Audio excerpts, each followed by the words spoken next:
Hello दोस्तों, आपके अपने यूट्यूब चैनल टेस्ट सॉल्यूशन में आपका स्वागत है। दोस्तों, हम लोग बात करने वाले हैं जो भी आपका क्वेरी है, अर्थात जो भी आपके सवाल हैं 7th फेज से रिलेटेड उसके बारे में, जो कि कमेंट्स में बार बार पूछे जाते हैं। तो इस वीडियो को आप अंत तक देखिएगा, क्योंकि इसमें हम जितने भी तरीके के आपके प्रश्न होते हैं सभी प्रश्नों के बारे में हम लोग बात करने वाले हैं जो आप अभ्यर्थियों से रिलेटेड है। बहुत सारे अभ्यर्थी हैं जो कि पूछ रहे हैं कि एग्ज़ाम कब तक होगा, ठीक है ना। कुछ पूछ रहे हैं क्या अदर स्टेट के भी अप्लाई कर सकते हैं या नहीं कर सकते हैं, सिलेबस कैसा होगा, ठीक है ना, क्या निगेटिव मार्किंग भी होगी या नहीं होगी, ठीक है ना।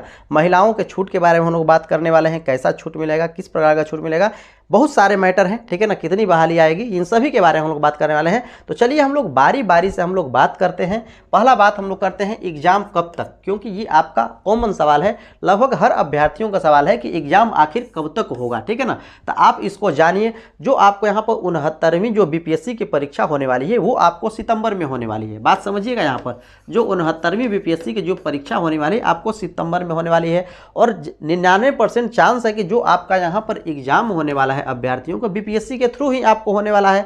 तो जो आपको ये सितंबर में होगी, तो बीपीएससी ऑलरेडी जो अपनी 69वीं बीपीएससी परीक्षा है उसके प्रिपरेशन में लगा हुआ है, अर्थात उसको लेना है एग्जाम।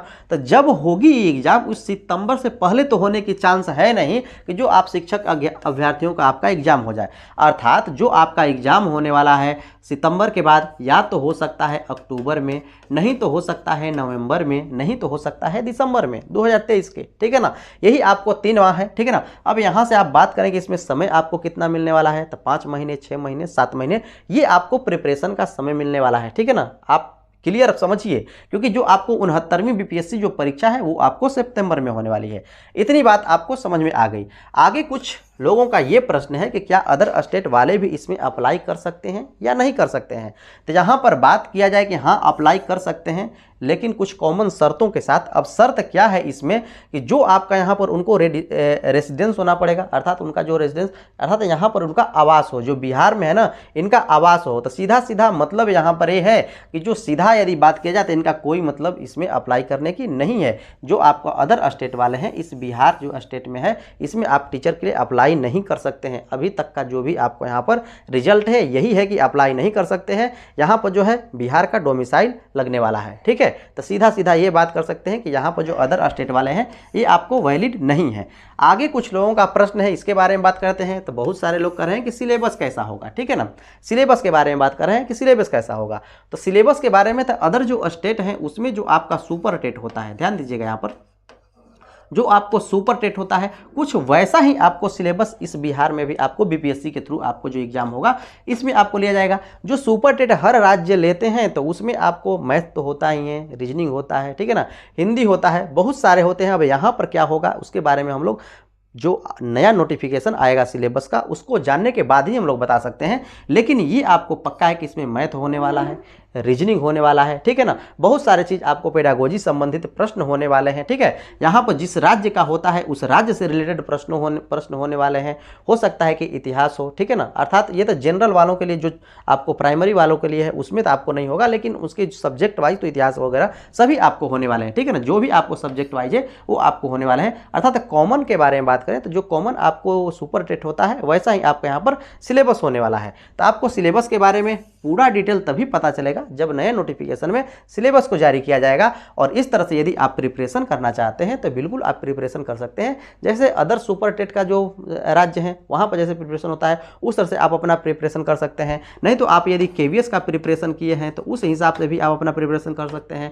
DSSB का भी प्रिपरेशन आप कर रहे थे तो उस स्थिति में जैसे इसका प्रिपरेशन हो रहा था तो वैसे भी इसका प्रिपरेशन, नहीं नोटिफिकेशन आया है, नहीं सिलेबस जारी किया गया है, फिर भी आप अपना प्रिपरेशन कर सकते हैं। और दोस्तों यहाँ पर मैथ वगैरह पढ़ना चाहते हैं, मैथ पढ़ना चाहते हैं, रीजनिंग पढ़ना चाहते हैं तो इस चैनल पर आप बिल्कुल फ्री में पढ़ सकते हैं। जो भी अनुमानित सिलेबस है उसके अनुसार यहाँ पर आपको क्लास शुरू है और आप क्लास देख सकते हैं 6:30 बजे, ठीक है ना। 6:30 बजे आप आ जाइए, ठीक है। 6:30 बजे आपको वीडियो रिलीज होती है, उस समय आपको मैथ से रिलेटेड, रीजनिंग से रिलेटेड आपको क्लास होते हैं और आप चाहें तो इस पर देख सकते हैं। जरूर देखने का प्रयास कीजिए, ठीक है ना। तो इतनी बात आपको समझ आई कि आपको सिलेबस कैसा होने वाला है, ठीक है ना। अब हम लोग बात कर लेते हैं, बहुत सारे लोगों का ये सवाल है कि सर क्या निगेटिव मार्किंग भी होगी या नहीं होगी निगेटिव मार्किंग। तो दोस्तों देखिए, जो आपका बीपीएससी एग्जाम लेता है, जो भी आपको बीपीएससी एग्जाम लेता है ना, हर एग्जाम में उसके निगेटिव मार्किंग होता है।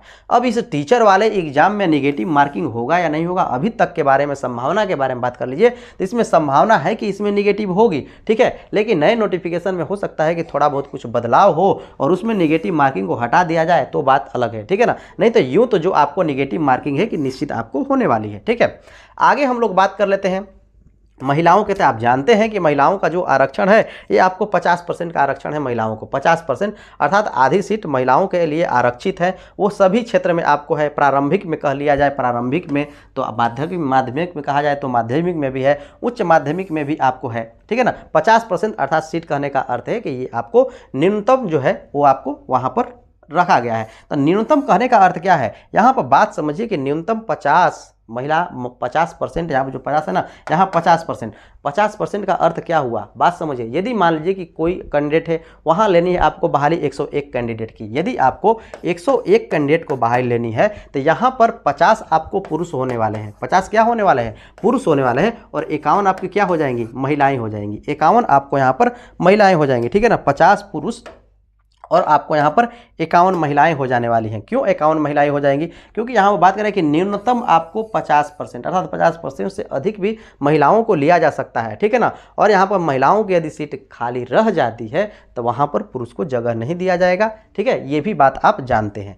आगे हम लोग बात करते हैं, कोई लोग किसी का आपको यहाँ पर प्रश्न है कि सर मैं सीटेट पास हूँ लेकिन बीएड में अभी देर है, अभी रिजल्ट नहीं आया है, क्या मैं जो ये आपको एग्ज़ाम होने वाला है इसमें वैलिड हूँ, क्या इसका मैं फॉर्म अप्लाई कर सकता हूँ, ठीक है ना। तो यहाँ पर सीधा बात है कि जब आप यहाँ पर सीटेट आप पास हो गए हैं, बीएड में अभी आप अपीयर हैं, आपका रिजल्ट नहीं आया है, तब तक आप वैलिड नहीं है। ये आपका सीटेट वैलिड है, सीटेट आपका ये आजीवन वैलिड है, लेकिन बीएड में भी आपको पास होना पड़ेगा। प्रेजेंट नोटिफिकेशन के डेट तक आपको बीएड में क्या होना पड़ेगा, पास होना पड़ेगा। उत्तीर्ण होंगे तभी क्या होने वाले हैं, इस एग्जाम में आप वैलिड होने वाले हैं, नहीं तो इनवैलिड आप हो जाएंगे, अर्थात आपको एग्जाम देने का अधिकार नहीं है। जिस डेट तक आपको नोटिफिकेशन आएगा उस डेट तक यदि आप एग्जाम अर्थात आप क्रैक कर जाते हैं, आपको यहाँ पर मिल जाता है रिजल्ट, तो उस स्थिति में आप वैलिड हैं, नहीं तो आप वैलिड नहीं माने जाएंगे, ठीक है ना। यहाँ पर कुछ लोगों का है कि अब हम लोग क्या करें, मान लीजिए कि नोटिफिकेशन नहीं आया है, यहाँ पर बात किया जाए कि जो आपको यहाँ पर एग्जाम का भी डेट भी नहीं आई है, सिलेबस भी नहीं आई है, तो हम लोग बैठ कर करें क्या, तैयारी कैसे करें, इसके बारे में बहुत सारे लोगों का प्रश्न है। तो तैयारी कैसे करें, तो तैयारी आप बहुत कुछ ऑलरेडी पढ़े हुए हैं, ऐसी बात है नहीं कि आप पढ़े नहीं हुए हैं। इससे पहले आपने सीटेट का एग्जाम दिया है, ठीक है ना, सीटेट का एग्जाम दिया है, केवीएस का आपने एग्जाम दिया है, DSSB का आप प्रिपरेशन कर रहे हैं, ठीक है। तो आपको कुछ नहीं करना है, जो आपने प्रिपरेशन किया है उसको आपको ध्यान में रखना है, ठीक है ना, उसको आपको ध्यान में रखना है, उसका रिवीजन आपको करना है। और आपको यहाँ पर बिहार स्पेशल से आपको निश्चित है कि प्रश्न पूछे जाएंगे, तो बिहार स्पेशल का आप जरूर एक बुक खरीद लीजिए और उससे आप बिहार के बारे में जो भी आपको प्रश्न पूछे जाते हैं वहाँ से उसका प्रिपरेशन कीजिए, क्योंकि निश्चित है कि बिहार स्पेशल से आपको 10 क्वेश्चन पूछे ही जाने वाले हैं, अर्थात 10 मार्क्स के क्वेश्चन पूछे जाने वाले हैं। तो उसका प्रिपरेशन आप जरूर कीजिए, क्योंकि लगभग हर एग्जाम में आपको ये पूछा ही जाएगा, ठीक है। 10 या 15 या 20 भी क्वेश्चन आपको पूछे जा सकते हैं, तो इसका आप ले लीजिए और उसका प्रिपरेशन कीजिए। और यदि आप मैथ पढ़ सकते हैं, मैथ पढ़ना चाहते हैं, तो आप इस चैनल पर बने रहिए और 6:30 बजे डेली आप आ जाइए, क्योंकि डेली आपको यहाँ पर वीडियो अपलोड होते रहता है, ठीक है, आपके लिए काफ़ी महत्वपूर्ण वीडियो। अब देखिए आगे हम लोग बात करें रिक्तियों के बारे में, बात करें बहुत सारे रिक्तियों के बारे में बात कर रहे हैं कि उच्च माध्यमिक में कितनी रिक्तियाँ हैं, कंप्यूटर में सर कितनी रिक्तियाँ हैं, इसके बारे में बात करें। तो जो पिछले रिक्तियों का जो आंकड़ा है उसके अनुसार से हम लोग बात कर रहे हैं कि जो आपको यहाँ पर उच्च माध्यमिक में जो रिक्तियाँ हैं ना, जो उच्च माध्यमिक में आपको रिक्तियाँ हैं वो आपको लगभग 90,000 है, 89,000 आपको यहाँ पर 700 है, अर्थात कहने का अर्थ है कि 10+2 में आपको इतनी रिक्तियाँ हैं। माध्यमिक में बात किया जाए, अर्थात यहाँ पर 10th पे आपको 9th 10th के बारे में बात किया जाए तो उसमें आपको 44,193 रिक्तियाँ हैं। और प्रारंभिक के बारे में बात किया जाए, अभी तक जो नहीं आया है, जो नया आपको रिक्तियाँ मंगाई गई है उससे पहले की ये सभी के सभी रिक्तियाँ हैं, ठीक है ना। अभी आपको नई जो रिक्तियाँ मंगाई जाएंगी उसमें आपको इसकी संख्या बढ़ने वाली है। तो 80,257 आपको प्रारंभिक में आपको रिक्तियां हैं।